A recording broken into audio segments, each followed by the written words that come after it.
আমাৰ হিন্দু ছোৱালীক কিন্তু তেওঁলোকে টাৰ্গেট বাৰে বাৰে কৰি আছে। আৰু এই ক্ষেত্ৰত আমি বিশ্ব হিন্দু পৰিষদ আৰু বজৰং দলে সদায় আমি কৈ আহিছো যে আমি সদায় আমি হিন্দু ৰাইজৰ লগত থাকিম, হিন্দু ৰাইজৰ পক্ষত থাকিম, আৰু এনেকুৱা যদি লাভ জহাদি আমি ধৰা পৰো তেতিয়াহ'লে কিন্তু আমাৰ তৰফৰ পৰা বিহিত ব্যৱস্থা বাৰে বাৰে লৈ থাকিম। তেওঁলোকক আমি শান্তিত থাকিব নিদিওঁ, কিন্তু এইটো সঁচা কথা। গতিকে আমাৰ হিন্দু যিখিনি ৰাইজ আছে তেওঁলোকে এনেকুৱা ধৰণৰ সন্দেহযুক্ত ব্যক্তি দেখা পালে আমাক তুৰন্তে খবৰ দিয়ক। আমি সেই হিচাপত আমাৰ কাৰ্যকৰ্তা গৈ কিনে যিটো ইনচিডেণ্ট হ'ব তাৰ আমি এটা উচিত ব্যৱস্থা ল'ম। এটা বিশেষ সূত্ৰত আমি গম পাইছিলো যে বঙাইগাঁও ৰেলৱে ষ্টেচনৰ যিটো আমাৰ পাৰ্কিং প্লট আছে তাত এহাল ল'ৰা ছোৱালী মানে সন্দেহজনকভাৱে ঘূৰি আছে। যেতিয়া আমাৰ কাৰ্যকৰ্তাই তাত গৈ কিনে উপস্থিত হ'ল, আমাৰ 50জনমান কাৰ্যকৰ্তা গৈছিলে, গৈ কিনে যেতিয়া উপস্থিত হ'ল তেওঁলোকক ধৰিলে, তেতিয়া আমি গম পালো যে ল'ৰাজন হ'ল মুছলিম ল'ৰা হয়, আপোনাৰ লখিমপুৰৰ হয়, আৰু এই ছোৱালী যিজনী আছে সেইজন হ'ল আমাৰ জনজাতীয় গাৰো ছোৱালী, তাইৰ ঘৰ আমাৰ এই নিগম খোলাত। গতিকে তেওঁলোকে এতিয়া এটা এই লাভ জেহাদৰ যোগেদি তেওঁলোকে আমাৰ যিখিনি জনজাতীয় ছোৱালী বা আমাৰ হিন্দু ছোৱালী তেওঁলোকক টাৰ্গেট কৰি আছে। গতিকে এই ক্ষেত্ৰত আমি আমাৰ প্ৰশাসনক আমি বাৰে বাৰে এটা কথা কৈছিলো যে আপোনালোকে এটা আইন প্ৰণয়ন কৰক যাতে এনেকুৱা লাভ জেহাদি ধৰিব পাৰিলে তেওঁলোকৰ যে যাৱজ্জীৱন কাৰাদণ্ড বা তেনেকুৱা ধৰণৰ এটা ডাঙৰ এটা শাস্তি হয়। গতিকে আমি চৰকাৰক অনুৰোধ কৰিম, আৰু লগতে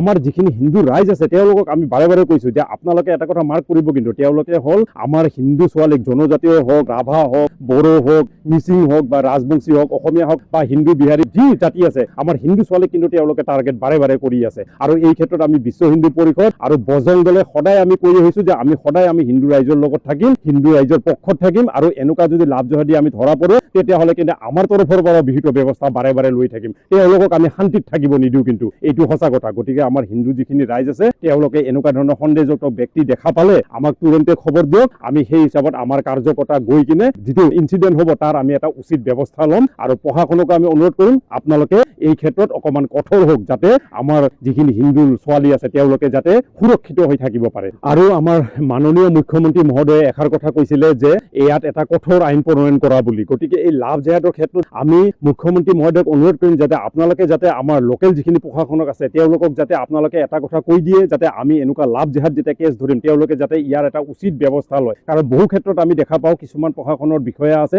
তেওঁলোকে এই ক্ষেত্ৰত ব্যৱস্থা ল'বলৈ অলপমান টান পাই থাকে। মই চবকে কোৱা নাই, কিন্তু 2-4জন আমি তেনেকুৱা প্ৰশাসনিক বিষয়া পাইছো। গতিকে প্ৰশাসনক আমি অনুৰোধ কৰিম এই ক্ষেত্ৰত ব্যৱস্থা লওক। আৰু তেওঁলোকে যে এই বিয়া যে কৰাই তেওঁলোকৰ কাজিৰ ওচৰত, এইটো বিয়া কিন্তু অবৈধ, কাৰণ তেওঁলোকেতো কোনো কোৰ্টত এইটো বিয়া কৰা নাই। গতিকে এনেকুৱা ধৰণৰ অবৈধ বিবাহক আমি কেতিয়াও বৈধ বুলি আখ্যা নিদিওঁ। আৰু আমি বিশ্ব হিন্দু পৰিষদ বজৰং দলে এই ক্ষেত্ৰত সদায় আমি সজাগ হৈ কিনে এনেকুৱা তেওঁলোকৰ যিটো লাভ জেহাদৰ ব্যৱস্থা কৰিব খুজি আছে সেইটো বস্তু আমি সদায় ওফৰাই থাকিম, আৰু এটা প্ৰাচীৰ হৈ কিনে আমি থিয় হৈ থাকিম।